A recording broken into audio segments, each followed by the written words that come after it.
check out our APRS tracker.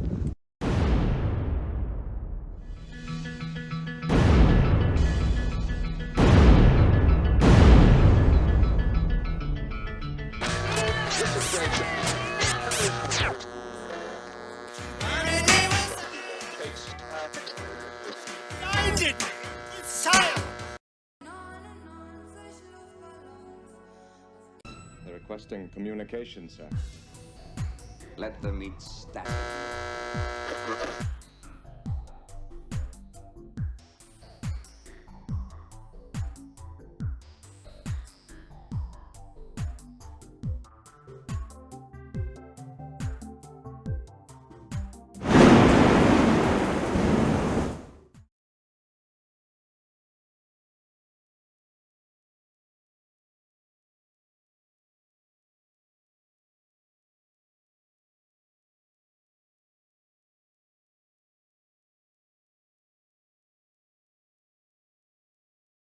Owned big time. So I can't answer any radio questions, but I can probably answer anything else if you even have anything else. I think I probably might have bored the heck out of you for talking so long, so I apologize. Tons of questions. Okay, so yeah, who wants to go first?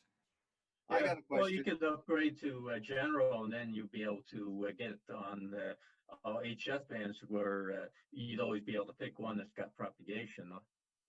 Yeah, that go. Oh my God! So really quick story.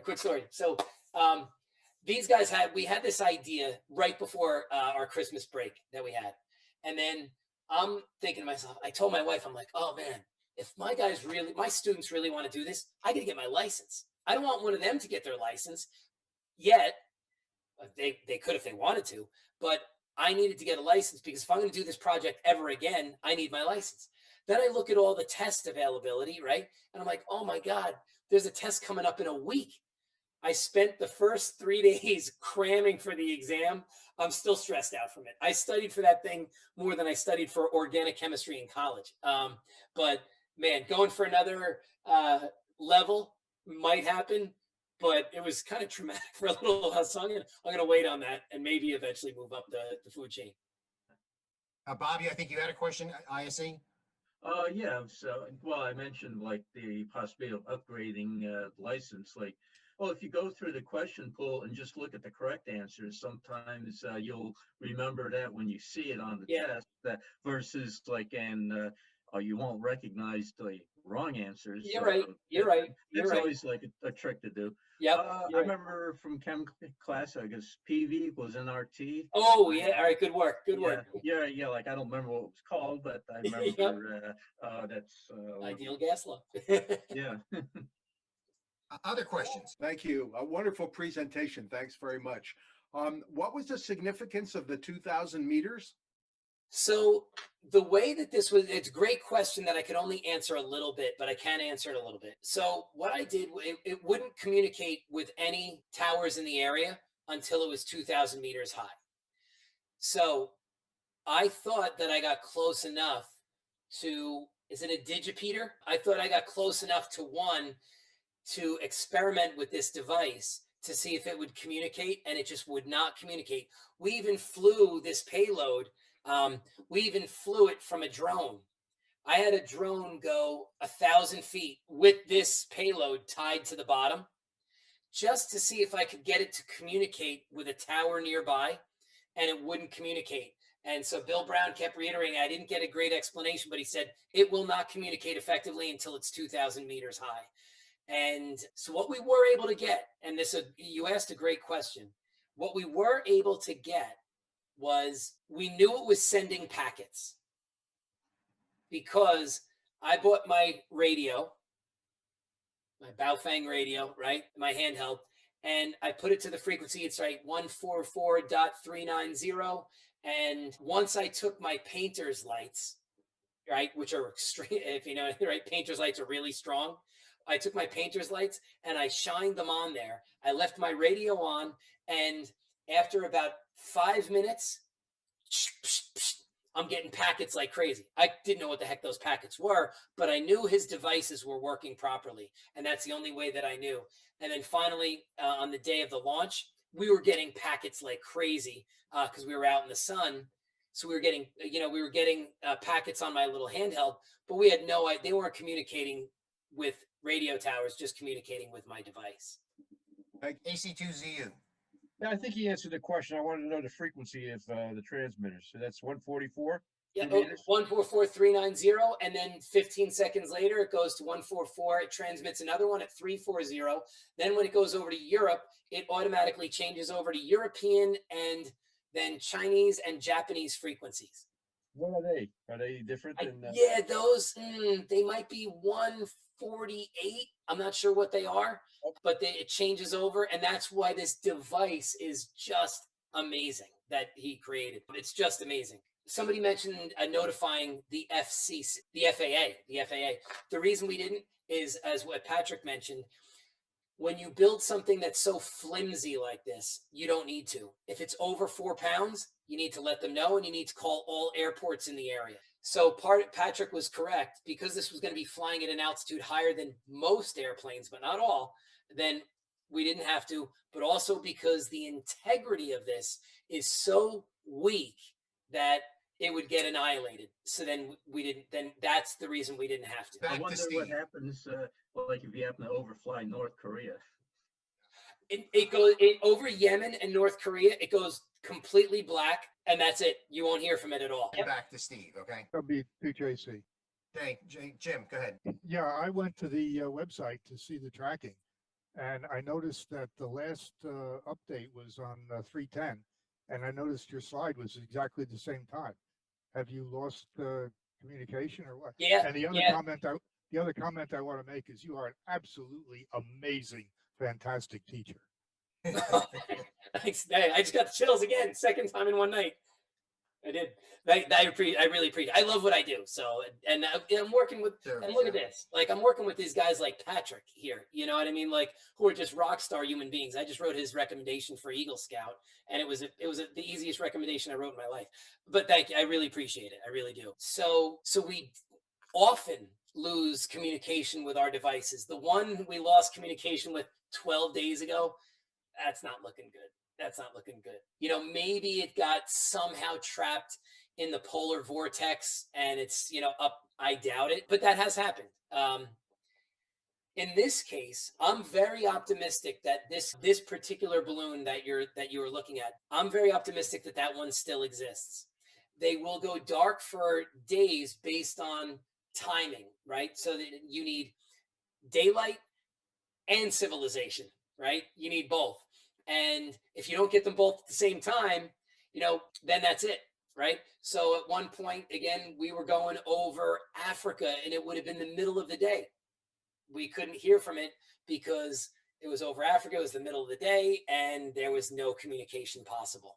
Then you go over the Middle East. So right now, we look at a website called windy.com. And on windy.com, on the right side of the website, you take the slider for the altitude, and windy.com, if you look at that website, you probably won't pay attention to a word I say because it's a fascinating website with the wind vectors on it. And windy.com, when you slide it to the maximum altitude, you'll get an idea of what the wind patterns are like in that moment. So they give you an idea of maybe where your balloon will be later that day. Well, when we spotted this balloon 2 days ago, 2 days ago, the track looked like it was going to go across the Atlantic towards Europe and then make an incredible plunge down to Africa. And we're like, that's it. We're not going to hear from this thing for a long time.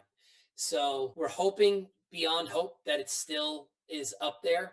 It's now been since January 27th that it's been circumnavigating the Earth at this point. So we're hoping beyond hope. I just want to get one more communication with this thing before it's all over. But we're optimistic. We think it probably went over Africa and then maybe on to the Middle East, and then we'll see from there. Yeah, if you had HF, then you'd be able to receive better. We have less than 10 minutes. I'm from upstate New York. I'm not a member of your club, but I appreciate being able to join. Dave, do you use batteries on your payload? No, they're too heavy. Okay. Great question, by the way. So in the past, when we launched those ones that went to like 95,000 feet, our experiments were actually all about battery life. To cut to the end of the story here, no, it's just solar. The batteries are too heavy. And they also, even if you use Energizer lithium ultimates, they just don't last long enough for this kind of journey. So if you're going to do a balloon launch where you're going to go vertical, and those balloon launches where I had the latex balloon, those last 2.5 hours, about something like that. And an Energizer lithium ultimate battery is perfect for that type of launch. Perfect. But for this, you know, when you're going to be gone that long of a period of time, there's not really a lot of batteries unless you're now going to recharge the battery. And now you're talking a little bit more mass. And this is all about lightweight. I was thinking about spraying this device, Bill Brown's device, with a sealer, right? And I said, you know, I'll use a non-conductive sealer, and I was going to spray paint it. And I not spray paint it, but you know what I mean, spray seal it. And Bill Brown's like, that should work fine with my device, but you're going to add mass to it. I'm like, oh my God, you know, just adding that little bit of mass really changes things dramatically. And the ideal situation, by the way, is launching these in the wintertime, because summertime weather is higher weather.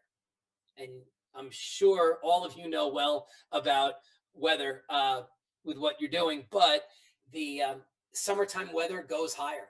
And that's why we also use the hydrogen. And hydrogen, the H2 molecule, is a bigger size. Even though hydrogen atoms are smaller than helium atoms, H2 molecules are bigger than helium.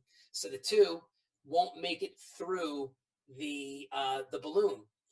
So that was another reason, here's my point, that's another reason that the students wanted to use hydrogen over helium.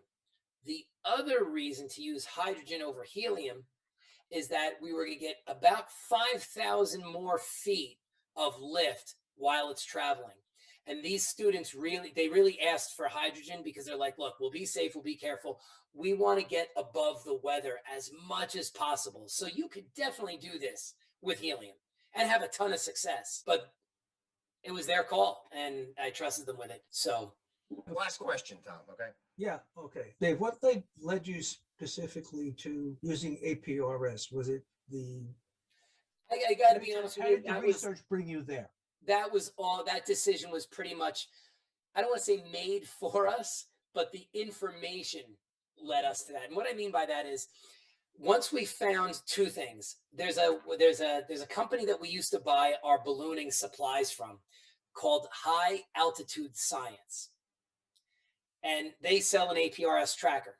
So the first time I ever went on this company's website 5 years ago, I'm like, I wonder if I should do that thing, whatever the heck that APRS thing is, right?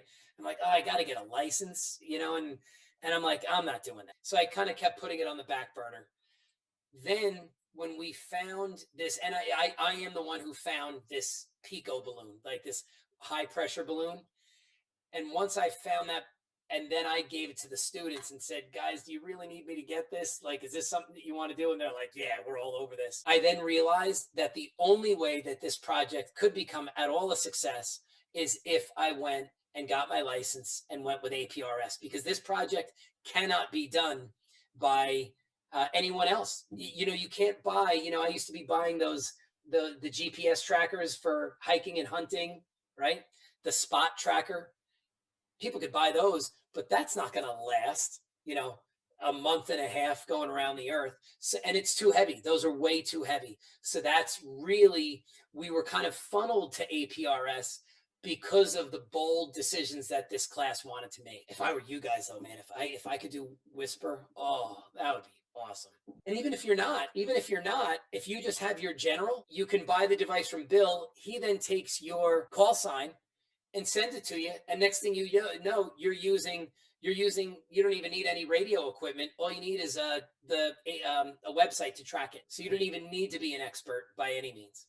Carl, One last one. Carl, what would be the advantages of APRS? Is it the peripheral transponders for it that would allow it to communicate back to the central point so that it could get listed? Or is there something more significant than that? Now, that's exactly it, Tom. The infrastructure is there for APRS. There are listening stations all over the world that'll pick up the weak signal from the balloon as it goes over. So Whisper is a weak signal mode, but you have to have people out there tuned to whatever frequency you're using. APRS is mature. You know, it's been around since the 1980s. There are many thousands of stations all over the world, as David said. And that's the reason. It's sort of like an off-the-shelf solution to what David's class wanted to do. Thank you. Perfect. Steve, ITW, did you have a follow-up? I thought I saw you earlier on. I don't want to lose. Ed, I already asked my question. That was the 2,000 meter question. Thank you Okay. very much. Perfect. Okay. Anyone else? Last word here. Okay. Who wants the last word? Vince, I see, A right? question. Can you hear me? And then let's go to Dave. Dave. Okay, Vince and Dave. Okay. Yeah, Yep. let's get both. Yep, Vince and then Dave. Hi, Dave. This is Vince. I'm a newbie. I just got my license. I got my tech, went back and got my general. Now I'm going for my extra. So it's very doable. All right. All right. Good luck. All right. I'm here for you.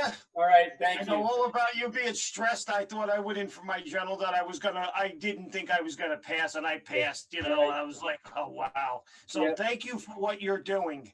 It's probably the most important thing that anybody could do is to teach and teach right and have these kids get inspired to turn out to be something of some success. I appreciate that. I don't know if I'm always teaching right, but I am pretty. You have to be. I know you are. I don't even know you, but I can just tell the passion. You are. I really Thank you. Thank you very much. That's all I really want to say. Thank you. I really appreciate that. Yeah. Dave, N2AAM, you've got the last question. Okay, I'm just curious. Now, you mentioned a pressure balloon. Now, with normal balloons, the previous types that you launched, they burst after a couple of hours or so on. Yep. What prevents the balloon from rising into the sky and just keep going until it bursts? What keeps it in that 40,000? Great question. Yeah, it's the material that the balloon is made out of is not, it's not stretching. It doesn't stretch. It's very similar to a clear version of a Mylar balloon. You know those the balloons that look like they're made out of aluminum? Yes, right? yes. Happy anniversary, right? It's basically that type of integrity of that balloon. So once it gets swollen, the only thing that's going to bring that balloon down is a weakness in that balloon, right? You know, it cooling a little bit at night, getting bigger during the day, and then eventually you're going to beat the heck out of the balloon, right? Eventually it's going to break apart, it's going to get destroyed somehow. So the latex balloons that we used are so elastic that they would stretch and stretch and stretch as they go to really low atmospheric pressure until the point where they just can't handle anymore and they explode. These balloons are very similar to those Mylar balloons that once they get inflated like the Michelin Man, they don't get any bigger. And if they don't keep getting any bigger, then they can't keep going any more vertical. They're going to reach a certain altitude. So every 18,000 feet, the volume of the gas inside doubles in size, right? So every 18,000 feet, the gas doubles in size. And, you know, putting too much helium in is going to make that balloon not necessarily burst, but it's now going to be at a lower altitude. And not putting enough in, you might not clear any trees. When you don't put enough helium in, they say that you might get too much water building up. Put it this way, this isn't going to happen, but if a bird drops, does its thing on this balloon, that much mass will take this balloon down. So you really need to launch it on a clear day as well. We got really lucky, but you really should launch it on a clear day as well, just because the moisture is going to sink that balloon. I know that's more than what you asked in your question, but That was fine. That was fine. All I can say is I wish I had a teacher like you in one of my students' classes. Thanks a lot. My ego is not going to be able to get through the doorway now. Amen to that. So You and your kids are an inspiration, and Absolutely. it is great to see it. And I really enjoyed the talk this evening. Thank you. Great. Perfect. Thank you very much. I really appreciate it. Awesome. It was nice to hear Patrick say that he's interested in getting his license. Yep. We'll talk to you tomorrow, Dave. Okay, hopefully your ego is made out of a Mylar type balloon. That's right. So anyway, Dave, this has been an absolutely magnificent hour and 15, 20 minutes. I really enjoyed it. Thank you. I think for all the coffee talks we do, this has probably been among the most informative for the type of discussion, okay, and the amount of enthusiasm shown by the speaker. You're absolutely spot on. Yeah, I do. I wish I had you as a teacher. Again, I thank you for your opportunity. As soon as I saw the email, if I didn't want to be here, I would have thrown that letter right in the garbage. So your response was immediate to the guys in the club. Okay. He got right back. So So. I want to thank you for your time. This has been a lot of enjoyable, and getting all you great minds together in one spot. I mean, I look up to you guys when I look at these exams. Oh, the amount of knowledge that I'm probably going to wind up seeking from you guys at some point is going to wind up coming full circle. I bet you. Well, I'll follow with you by email and phone tomorrow, Dave. Great, excellent. You can always, when the club is back in session, you can always drop in. We would be more than happy to welcome you with open arms. Awesome. Thank you. Thank you. This has been great. Yeah. Nomar, let me turn it over to you to close. Okay. Thanks everybody for being here. Great show. Wonderful. Professor, Dave, thank you very much for this fabulous presentation. It definitely is inspiring. We thank you for what you're doing in terms of utilizing amateur radio and teaching all these new things to these kids. We hope that it's also a bridge for getting a lot of this, as we can call, young blood to learn more about ham radio, what it can do, and that it's alive and kicking. So again, thank you very much for spending this time with us. We really appreciate this presentation and hope to have you with us more often. So yeah, we'll see each other again, I'm sure. So again, thank you guys for your time. It's our pleasure. And to everybody here present tonight, thank you very much for your time, for your support to these coffee talks, the Fairlawn Amateur Radio Club. So to all of you, thank you. And we'll keep you in the loop of our future presentations, and we hope that you can join us as well on those. So Ed, back to you, and 73 to everybody. Okay. Yeah. Thanks, Nomar. And Dave, again, our thanks, okay, for a magnificent presentation. So absolutely. And thanks to everybody for the great questions and obviously for the great attendance. 73s, everybody. 73, everyone. Take care. Be safe. Good night. Thank you, Ed. Thank you, Ed.